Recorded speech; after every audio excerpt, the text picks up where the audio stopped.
começamos esta conversa dedicada à pega rabuda, relembrando que estamos a seguir a lista pessoal do Gonçalo Elias, a ordem pela qual ele foi colocando as espécies na sua lista, e que neste momento o Gonçalo andarias por terras de Sua Majestade. Exatamente. Viva Zé! Então, eu recordo que estamos em agosto, mais concretamente dia 13 de agosto de 1988.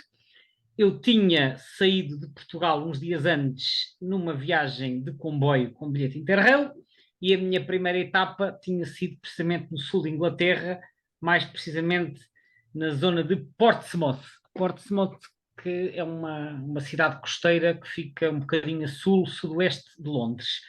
Eu fui lá visitar o meu tio, que ele me tinha desafiado para ir lá passar uns dias com ele, e enquanto lá estive, fizemos algumas observações ali na zona de Portsmouth e Chichester, que é outra terra ali ao pé, e foi aí que eu vi pela primeira vez as espécies que relatei nas conversas anteriores, como o estranho malhado, o cisne, e depois falamos de algumas limícolas. E ainda durante essa estadia lá, a próxima espécie na lista foi a pega rabuda, que eu na altura até conhecia por outro nome que aparecia nos livros, que era pega rabilonga. A pega que também há em Portugal, mas eu não tinha visto em Portugal, apesar de ser uma ave bastante fácil de reconhecer, possivelmente porque esta espécie não aparece, ou pelo menos na altura não aparecia muito nas zonas onde eu andava mais. Eu andava sobretudo na zona de Lisboa. Em Lisboa nunca houve muitas pegas. Hoje em dia já vão aparecendo algumas, mas nunca é uma zona onde a pega rabuda tenha sido abundante. Tinha estado em São Martinho do Porto, onde possivelmente aparece uma ou outra, mas eu não tinha visto. Tinha estado na Rábida, onde também não é habitual, e portanto as zonas onde há mais pega rabuda, que são no interior alentejano e em certas zonas do norte e do centro, eu nunca me tinha cruzado com elas. Só que em Inglaterra elas são extremamente abundantes e portanto foi relativamente fácil ver ali umas quantas. Aliás, para salientar esta abundância, eu posso referir que um dos guias de campo que eu tenho, que depois foi traduzido pela português pela editora Temas e Debates, mas eu adquiri esse guia primeiro em inglês, da autoria de um senhor chamado John Gooders, e ele tinha, para cada espécie, ele tinha lá uma escala de abundância que ia de 1 a 6. Portanto, assim, para dar uma noção de quão fácil era ver esta espécie, cada espécie. Portanto, sendo que o 1 eram as espécies mais raras e o 6 eram as mais abundantes. E ele, para cada uma dessas categorias, ele tinha uma descrição. E então, para os 6, que eram os mais abundantes, a descrição que ele tinha era impossible to miss, ou seja, impossível não ver, de tão abundantes que são. É claro que estas métricas, como acontece em muitos guias produzidos noutros países, estão sempre um bocadinho enviesadas a favor dos países do centro e do norte da Europa.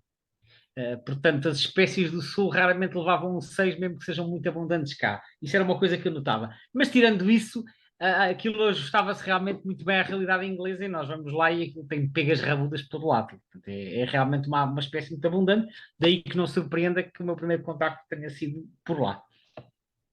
Europa e Ásia parecem ser, assim, digamos, áreas onde esta espécie consegue ser vista de uma forma relativamente ampla. Bom, eu até vou mais longe, porque é assim, esta espécie, inicialmente, a taxonomia desta espécie é um bocado confusa, porque ela já foi retalhada, porque a distribuição original incluía, para além da Europa e da Ásia, que já referiste, o Médio Oriente, o Norte da África e a América do Norte. Portanto, uma espécie com uma distribuição vastíssima, na qual foram identificadas uma data de subespécies. O que acontece é que, em anos recentes, após, enfim, aquelas análises filogenéticas e outro tipo de análises que hoje em dia se fazem, houve várias populações que foram promovidas ao estatuto de espécie distinta. É o caso, por exemplo, da pica mauritânica, que é a população magrebina do Norte de África, que era pica mauritânica, portanto, que ocorre em Marrocos e em outros países ali à volta, e que agora já é considerada uma espécie distinta e que se identifica, entre outros aspectos, por ter uma zona sem penas à volta do olho de cor azul, bastante vivo. A da América do Norte também passou a ser a pica Hudsónia, embora se pense que elas possam ter atravessado a partir da Ásia pelo Estreito de Bering. Depois ainda há a pica serica também no Extremo Oriente, a pica azirensis na Arábia Saudita, há mais uma ou duas. Portanto, ou seja, houve aqui uma série de alterações taxonómicas que tiveram como consequência prática que a distribuição desta espécie, enquanto pica-pica, passou a ser menos ampla, não por ela ter diminuído, mas porque houve aqui, enfim, umas divisões de natureza taxonómica que levaram que uma única espécie fosse dividida em 5 ou 6. Ok, então daí que a pica-pica então seja esta que tem este âmbito essencialmente europeu e asiático. Atualmente é Europa e Ásia mais ou menos até meio, ali até à zona da Mongólia, mais ou menos, depois no extremo oriente é a pica-serica, como eu disse. Portanto, mas sim, portanto, considerando já a taxonomia atual, será então desde a Península Ibérica até meio da Ásia, mas sem entrar no norte da África, porque essa é outra, como eu referi. Pica-pica também é um nome engraçado.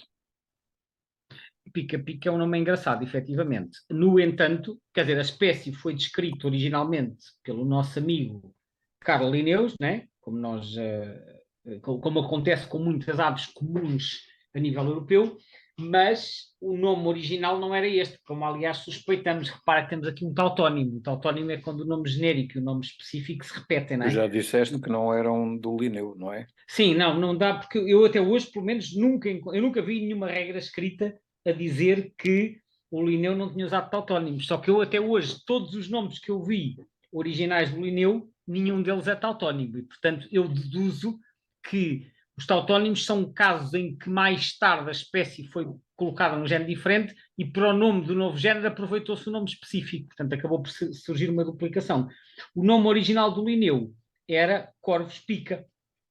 Corvos, porque isto é um corvídeo, naturalmente, portanto é uma espécie aparentada às gralhas e aos corvos, e pica significa o nome da pega, o nome latino da pega. Portanto, se quiseres traduzindo isto de uma forma extremamente literal, isto seria o corvo pega, ou o Ou uma corvídeo pega. pega-pega. Não, depois passou a ser pega-pega. Agora, pois.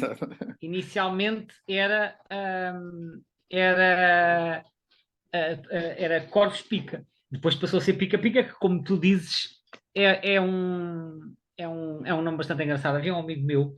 Nós só temos duas picas, não é? Duas, que Não, é temos a esta pica, e a, tínhamos a pica, e a pega azul, não é? a pega azul. E O então Chardonnay. havia um amigo meu que também se interessava por observação de aves, ele agora já não mora em Portugal, e que ele, depois, quando teve uma filha, quando a filha tinha para aí, sei lá, 3 anos ou 4, já falava, ele depois dizia-me assim na brincadeira: a minha filha agora até já sabe os nomes científicos das aves. E eu perguntei, mas que história é essa? Como é que a tua filha, com a idade que tem, sabe os nomes científicos das aves? Então, ela já sabe o nome da pega, que às vezes eu chego ao pé dela, assim, com a barba por fazer, e depois roço assim, levinho ao pé da cara, e digo, o pai não tem barba, pois não? E ela, tem. E ele diz, mas não pica. E ela, pica.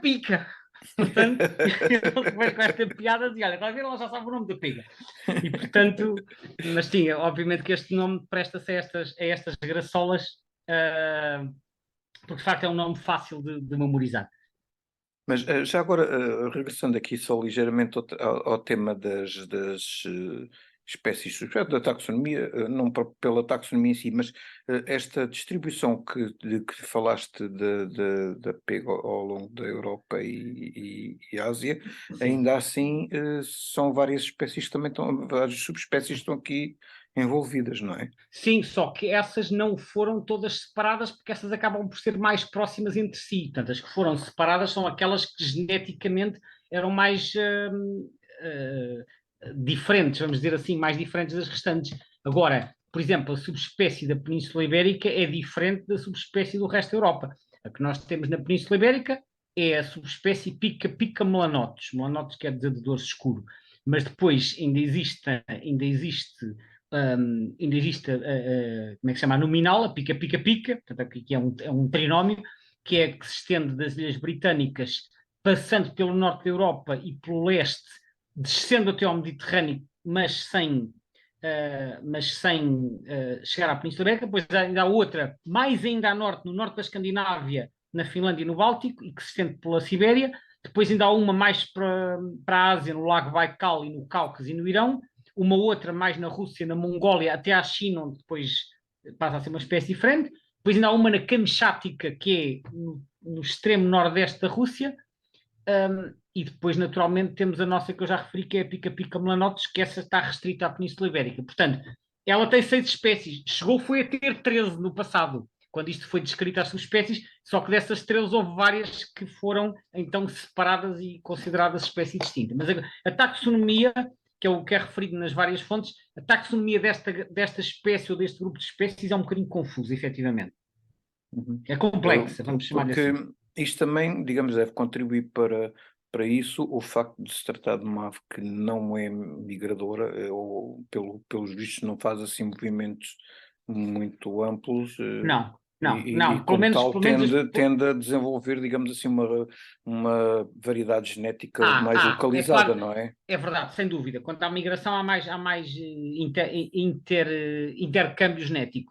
Agora, é claro que também é verdade isso que estás a dizer, portanto, as espécies sedentárias tendem a criar morfos, não é morfos, subespécies, populações distintas, mas essas diferenças são mais acentuadas quando os vários núcleos estão isolados geograficamente uns dos outros. Não é o caso aqui porque a distribuição é mais ou menos contínua, portanto, há umas diferenças, mas não são tão acentuadas, mas existem, sem dúvida, né?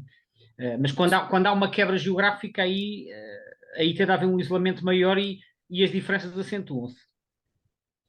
Quando elas têm a população assim mais contínua, depois há aquela a probabilidade maior de surgirem aqueles indivíduos intergrados, não é? Como Quando há uma distribuição contínua, sim, e provavelmente, eu não estive a ler, mas provavelmente na transição, por exemplo, da Espanha para a França, é capaz de haver indivíduos com características intermédias. ainda que aí de Espanha para a França tenhamos uma barreira Temos natural uma barreira que significativa, não elas é? não vão muito para as montanhas, tens os Pirineus, mas nota que na costa, tanto do lado da Catalunha como do lado da Biscaia, tu tens uma zona de transição a baixa altitude. Portanto, poderá haver aí alguma mistura. Então, agora, centrando aqui mais na distribuição em Portugal, para quem quer observar esta espécie, onde é que é mais recomendável ir? Olha, eu, pela minha experiência, eh, a região onde a pega rabuda é mais abundante é no Alto Alentejo. No Alto Alentejo e naquilo que hoje se chama o Alentejo Central, portanto, no distrito de Évora e na parte sul do distrito de Porto Alegre. São as zonas onde a espécie ocorre assim em maior número. Há 30 anos elas eram muito escassas no Baixo Alentejo e no Algarve. Hoje em dia já colonizaram uma parte dessas regiões e no Algarve já se vão vendo, sobretudo no Sotavento, mas não em alguns sítios já são relativamente comuns. E depois no norte e no centro estão bastante espalhadas, mas sem serem muito abundantes. Agora, não há dúvida que é no distrito de Évora que se podem ver as maiores concentrações. E, como provavelmente te recordas, há coisa de um ano tivemos um webinário muito interessante em que tivemos como orador convidado o Pedro Grilo, que é professor numa escola de Reguengos de Monsaraz, que fica no leste do distrito de Évora, portanto, perto ali da Albufeira de Alqueva, e o Pedro Grilo percebeu-se que em Reguengos de Monsaraz há na cidade um dormitório de pegas rabudas, que durante o dia se espalham pelos terrenos agrícolas circundantes e que depois vão todas dormir à cidade. E então ele desafiou os alunos da escola dele, ele era professor lá, né? E desafiou os alunos da escola a fazerem um censo dessas pegas. E aquilo foi muito engraçado, ele apresentou os resultados nesse webinário, cuja gravação está online no canal YouTube do Aves de Portugal, e o que é que ele fez? Ele distribuiu os alunos em grupos por 4 pontos de contagem, um em cada um dos pontos cardeais, portanto, norte, sul, leste e oeste, para contar as pegas que entravam na última hora do dia, portanto, na altura do pôr do sol, e depois uma nova contagem no dia seguinte para contar os indivíduos que saíam de manhã, em cada uma das direções. Portanto, cada grupo contava um dos pontos cardeais. E aquilo chegou-se a um total absolutamente surpreendente que nunca tinha sido registado nada desta ordem de grandeza em Portugal, com mais de 1.300 pegas a dormir em Reguengos de Monsaraz. É um número absolutamente notável e que mostra bem a dimensão da população. Se calhar há dormitórios noutras localidades, isto é o maior que eu ouvi falar. Mas, portanto, respondendo diretamente à tua pergunta, o melhor sítio para ver, eu diria, em termos de, pelo menos de quantidade, provavelmente Reguengos de Monsaraz, até prova em contrário, será o local onde podemos ver maior concentração de pegas. O que é engraçado é que, olhando para o mapa com a contagem máxima por distrito que tu apresentas no site do avesportugal.info, há um pico engraçado lá para o Minho. Ora, deixa-me cá. 336 espécies, 336 Isso indivíduos. foi provavelmente também um dormitório, porque eu mesmo noutros Isto locais. não é um reflexo de abundância nesse caso, terá sido uma Não, é assim, situação. os totais que aparecem no portal é uma compilação que foi feita a partir de dados do site eBird, e refletem a contagem máxima registada nesse distrito. Ok. Não é uma contagem média, não é o resultado de nenhum censo. É a maior concentração e provavelmente esse valor que tu indicas, que neste caso é no distrito de Viana do Castelo, 336, corresponde a algum dormitório. É claro, no distrito de Évora o valor aqui é inferior ao que eu indiquei, neste caso aparece em 218, mas mesmo assim é o segundo mais alto do país, e no distrito de Porto Alegre 200, provavelmente são dormitórios também, eu nunca vi tantas juntas, mas lembro uma vez que na zona de Marvão cheguei a ver 55, na Beirã, já há uma série de anos, portanto, sei que elas se juntam em dormitórios ao fim da tarde e no Algarve também já vi algumas dezenas, portanto, estas quantidades mais elevadas, a passar a centena, muito provavelmente referem-se a dormitórios. É claro que este de Reguengos tem uma dimensão excepcional e repara que também só foi possível chegar àquele número porque havia 4 equipas a contar em direções diferentes, porque se fosse só uma equipa, provavelmente contaria 300 ou 400 ou 500, não contaria tantas. Mas provavelmente sim, estes valores são dormitórios porque de outra forma tu não registras esta quantidade de pegas de uma só vez. Uma coisa que também acontece quando se fala normalmente da pega rabuda, há uma certa tendência, já não é nenhuma nem duas vezes que ouço usar esta expressão para dizer que são uma praga no Alentejo. Bom, o termo praga é usado muitas vezes de forma descontextualizada e inúmeras vezes de forma abusiva, porque as pessoas tendem a usar o termo praga para se referirem normalmente a um animal, não necessariamente pela quantidade, mas pelos danos que ele causa, não é? Danos, e os danos aqui estamos muitas vezes a falar de danos a culturas, não necessariamente, mas principalmente de natureza económica. Portanto, quando há uma cultura que é alvo de, enfim, não vou usar o termo ataque, porque ataque será a outros animais, mas que é alvo como é que eu ia dizer, enfim, de consumo, não é? Quando há animais, neste caso aves, que chegam a uma cultura, seja lá vinhas ou pomares ou cereais ou outra coisa qualquer, e começam ali a consumir, a alimentar-se daquilo, causando perdas em termos da quantidade que eventualmente se virá a produzir, muitas pessoas tendem a usar o termo praga. É claro que, do ponto de vista científico ou legal, não há um limite claro em que nós possamos estabelecer uma linha a dizer a partir do ponto X, isto é uma praga. Não existe esse limite definido, pelo menos que eu tenha conhecimento. Portanto, praga acaba por funcionar um bocadinho como uma expressão coloquial para referir um organismo ou uma espécie que está ali a causar danos, independentemente da quantidade, porque às vezes até podem não ser muitos, mas causarem uns danos expressivos num local em concreto. Agora, formalmente, em termos de lei, às vezes existe um outro conceito, mas que não se aplica à pega, que é o das aves invasoras, que são organismos que vieram de outras geografias e que se estabeleceram no nosso território, mas as invasoras são Mas não é o apenas caso aves desta, que não é? não são Claro. autóctones, a pega é Exato. autóctone, portanto não se aplica aqui este caso. Mas admito que sim, que haja situações em que as pegas possam causar danos. Aliás, as pegas e outros corvídeos eram muito perseguidas no passado.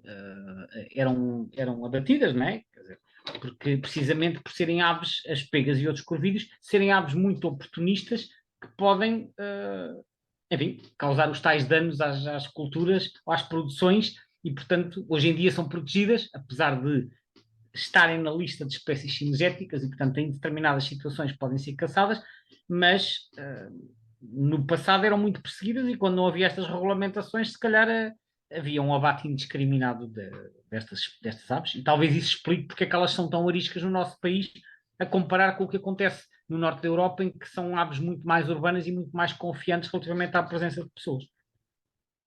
Vamos aproveitar aqui o último minuto de conversa só para, não podemos deixar de falar disto, referir aqui o aspecto da inteligência desta espécie.